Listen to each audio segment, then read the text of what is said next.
Hello दोस्तों, निराकार channel में आपका स्वागत है। क्या आप बद्रीनाथ की कहानी जानते हैं? यह वो जगह है जहां शिव और पार्वती रहते थे। यह उनका घर था। एक दिन नारायण यानी विष्णु के पास नारद गए और बोले, आप मानवता के लिए एक खराब मिसाल हैं। आप हर समय शेष नाग के ऊपर लेटे रहते हैं। आपकी पत्नी लक्ष्मी हमेशा आपकी सेवा में लगी रहती है और आपको लाड करती रहती है। इस ग्रह के अन्य प्राणियों के लिए आप अच्छी मिसाल नहीं बन पा रहे हैं। आपको सृष्टि के सभी जीवों के लिए कुछ अर्थपूर्ण कार्य करना चाहिए। इस आलोचना से बचने और साथ ही अपने उत्थान के लिए विष्णु तप और साधना करने के लिए सही स्थान की तलाश में नीचे हिमालय तक आए। वहां उन्हें मिला बद्रीनाथ, एक अच्छा सा छोटा सा घर जहां सब कुछ वैसा ही था जैसा उन्होंने सोचा था। साधना के लिए सबसे आदर्श जगह उन्हें यह लगी। वह उस घर के अंदर गए। घुसते ही उन्हें पता चल गया कि यह तो शिव का निवास है और वह तो बड़े खतरनाक व्यक्ति हैं। अगर उन्हें गुस्सा आ गया तो वह आपका ही नहीं खुद का भी गला काट सकते हैं। ऐसे में नारायण ने खुद को एक छोटे से बच्चे के रूप में बदल लिया और घर के सामने बैठ गए। उस वक्त शिव और पार्वती बाहर कहीं टहलने गए थे। जब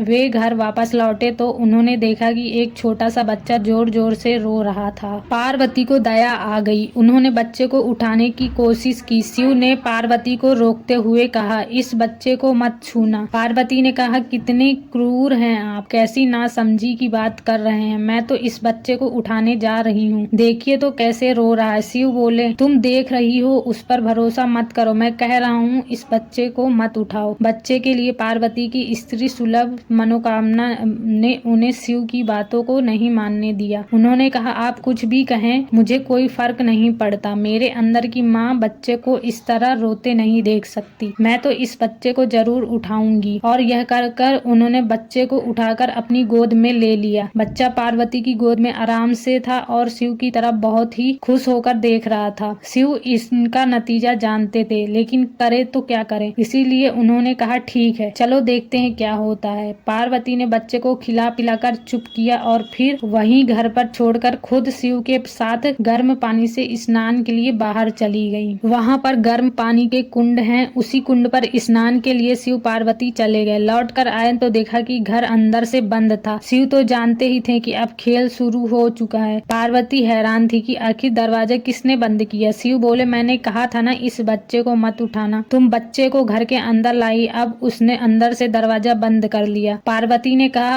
अब हम क्या करें। शिव के पास दो विकल्प थे, एक जो भी उनके सामने है उसे जलाकर भस्म कर दें और दूसरा वे वहां से चले जाएं और कोई और रास्ता ढूंढ ले। उन्होंने कहा, चलो कहीं और चलते हैं, क्योंकि यह तो तुम्हारा प्यारा बच्चा है, इसलिए मैं इसे छू भी नहीं सकता। मैं अब कुछ नहीं कर सकता, चलो कहीं और चलते हैं। इस तरह शिव और पार्वती को अवैध तरीके से वहां से निष्कासित कर दिया गया। वो दूसरी जगह तलाश करने के लिए पैदल ही निकल पड़े। दरअसल बद्रीनाथ और केदारनाथ के बीच एक चोटी से दूसरी चोटी के बीच सिर्फ 10 किलोमीटर की दूरी है। आखिर में वह केदार में बस गए और इस तरह शिव ने अपना खुद का घर खो दिया। आप पूछ सकते हैं कि क्या वह इस बात को जानते थे। आप कई बातों को जानते हैं, लेकिन फिर भी आप उन बातों को अनदेखा कर देते हैं।